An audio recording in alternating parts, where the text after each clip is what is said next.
तो आज मैं आप सबकी मार्फत से, आप सबकी ओर से, मेरी ओर से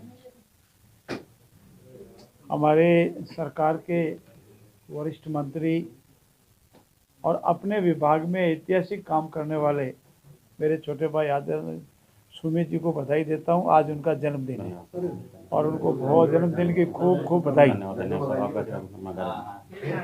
और दूसरा, वो किसान है, किसान का दर्द जानते हैं। उस क्षेत्र से, जिस क्षेत्र की घटना बताई जा रही है, पूर्ण रूप से वाकिफ भी है, सभ्य से वाकिफ है।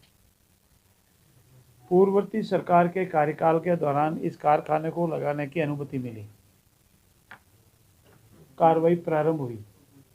वो कारखाना उस समय पूर्ण नहीं हो सका और अब उसको पूर्ण करने की कार्रवाई चल रही है।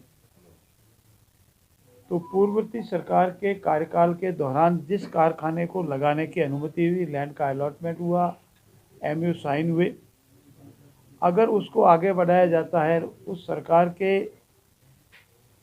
भागीदार रहे या उसमें वर्तमान में हिस्सेदारी रखने वाले या उस सरकार में जिस दल की थी उसके सक्रिय सदस्य आकर के इस तरह का माहौल ख़राब करे, ऐतराज़ करे, तो हम समझ में आता है कि कांग्रेस की किस तरह की दोहरी नीति है। मैं करूं तो ठीक है, आप करें तो गलत है। ये पहला तो मेरा इनसे निवेदन ये है कि दोहरी नीति स्पष्ट रूप से कांग्रेस की सामने आई है। दूसरे जो भी राजनीतिक दल अगर उसमें अपने आप को दिखा रहे हैं तो उनको भी सोचना चाहिए कि जब इसकी परमिशन दी गई, कारखाना की मंजूरी हुई, काम प्रारंभ हुआ, उस वक्त कोई नहीं बोले और 2 साल से ये काम चल रहा है। तीसरा ये, जैसा आदरणीय सुमित जी ने बताया कि इसके जो समझौता पत्र साइन हुए उसमें पूरी शर्तें किस तरह से पालना की जाएगी उसकी स्पष्ट वर्णन है।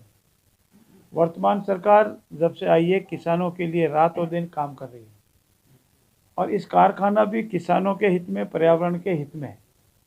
और इस कारखानों से जैसा अभी खूबियाँ आदरणीय सुमित जी ने गिनाई, उससे स्पष्ट है कि ये कारखाना भी उस तत्कालीन सरकार ने, कांग्रेस सरकार ने भी किसानों के आमदन में हित में रख मानते हुए इसकी इजाज़त दी थी। वर्तमान सरकार भी जो समझौता पत्र है उसकी पालना पूर्ण रूप से कराएगी। कानून व्यवस्था के संबंध में ये सरकार पूर्ण रूप से उसकी पालना करेगी, कानून व्यवस्था की। चाहे किसान हो या हमारे समाज का कोई तबका हो, राजस्थान के आवाम का कोई भी सदस्य हो, उस सरकार से बात करने के लिए हमेशा तैयार है। सरकार के दरवाजे हमेशा खुले हैं। कल भी वरिष्ठ प्रशासनिक अधिकारियों ने पूरी कार्रवाई उनको बताया, समझाया, लेकिन कुछ मॉब में, भीड़ में असामाजिक तत्व घुस जाते हैं, फिर वो तोड़ फोड़ करते हैं, गाड़ी जलाते हैं, जिससे माहौल ख़राब होता है और मजबूरन फिर पुलिस को एक्शन लेना पड़ता है। जानबूझ करके कोई एक्शन नहीं लेता है। उनकी ओर से उग्रता का तीव्र प्रदर्शन किया गया, गाड़ियाँ जलाना, दीवार तोड़ना, ये एक प्रजातांत्रिक व्यवस्था में ठीक नहीं है। आप अपनी बात कीजिए, अपना विरोध जताइए, आप अपनी बात का किसी भी रूप में कह सकते हैं, लेकिन आग लगा करके, दीवार तोड़ करके कानून को हाथ में लेकर करेंगे तो सरकार कानून व्यवस्था बनाए रखने के लिए जितने भी उचित कदम है वो पूरे उठाएगी और कानून व्यवस्था को भंग नहीं हो देगी। इस सरकार ने किसानों के लिए जितने काम किए उसको बार बार आपको गिनाए गए। एमएसपी बढ़ाने का हो, गेहूं का 150 तक हमने एमएसपी बढ़ाई है, अन्य जिन्सों पर भी एमएसपी बढ़ाई है। पहली सरकार है जिसने मुख्यमंत्री किसान सम्मान निधि घोषणा की और 9,000 तक की इसको बढ़ाई है। ये पहली सरकार है जिसने किसानों को दिन में बिजली देने का कार्य प्रारंभ किया और अभी 22 जिलों में दिन में बिजली दे रहे हैं, बिजली में आत्मनिर्भर बनने की ओर जा रहे हैं। ये सरकार है जिसने किसानों के सम्मान के लिए उनके किसी कनेक्शन जितने ड्यू थे उसे अधिक से अधिक देने का प्रयास किया और दिए भी हैं। तो ऐसे अनेक कदम वर्तमान भाजपा सरकार ने यशस्वी मुख्यमंत्री जी के नेतृत्व में उठाए, क्योंकि हमारे मुख्यमंत्री जी स्वयं काश्तकार हैं। हम उनमें से, उनके साथी ज़्यादातर हम सब काश्तकार हैं, हाथ से खेती की हुई। हम किसान के दर्द को जानते हैं।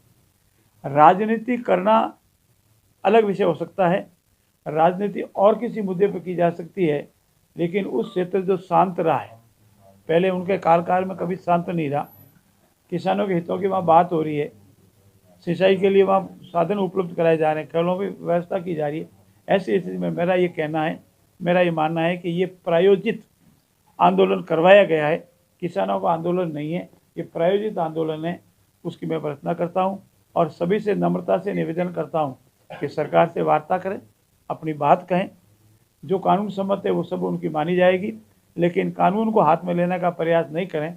अगर कानून को हाथ में लेने का प्रयास करेंगे तो सरकार को मजबूर होकर कानून व्यवस्था बनाए रखने के सभी कदम उठाने पड़ेंगे। मुझे पूर्ण विश्वास है कि ये विषय शीघ्र ही निपट जाएगा। बहुत